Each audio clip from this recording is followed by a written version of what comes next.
তোমার এই এখানে যে চুলকানি এটা ছিল, এটা কয় মাস ছিল? 1 মাস। আর আমার এখান থেকে ওষুধ খাওয়ার কতদিন পরে ভালো হয়েছে? বেশি দিন গেছে না। এই 10-15 দিনে ভালো হয়ে গেছে। হ্যাঁ। 10-15 দিনে পুরোপুরি ভালো না? হুম। এখানে ওনার হাতের সমস্যা ছিল স্কিন ডিজিজ, এখানে পুরো একটা স্কিন ডিজিজ ছিল। 1 মাস সমস্যায় ভুগছিল। আলহামদুলিল্লাহ এখান থেকে চিকিৎসা করে রোগী এখন পুরোপুরি সুস্থ। শুরু করিতেছি পরম করুণাময় আল্লাহ রাব্বুল আলামিনের নামে, যিনি আমাকে সৃষ্টি করেছেন। আসসালামু আলাইকুম। আমি হোমিওপ্যাথি ডাক্তার শাকিল। সাধারণ মানুষকে হোমিওপ্যাথির প্রতি অবগত করার জন্য এবং সাধারণ মানুষকে হোমিওপ্যাথির প্রতি বিশ্বাস বাড়ানোর জন্য এবং আমার শ্রদ্ধেয় গুরুজি ডাক্তার রবীন বড় স্যারের প্রণীত ডাক্তার রবীন বড় method for proper homeopathy treatment অনুযায়ী আমি চিকিৎসা দিয়ে যাচ্ছি, যার প্রেক্ষিতে প্রতিনিয়ত ফলাফল পাচ্ছি। এই ফলাফল শুধু আমার একার নয়, 2 বাংলায় যারা ক্লাসিক্যাল চিকিৎসা করে সকলে।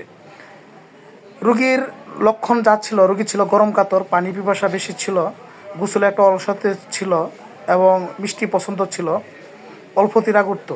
এই লক্ষণগুলোতে ছিল নাকি? এই লক্ষণই ছিল। এই লক্ষণগুলো ছিল।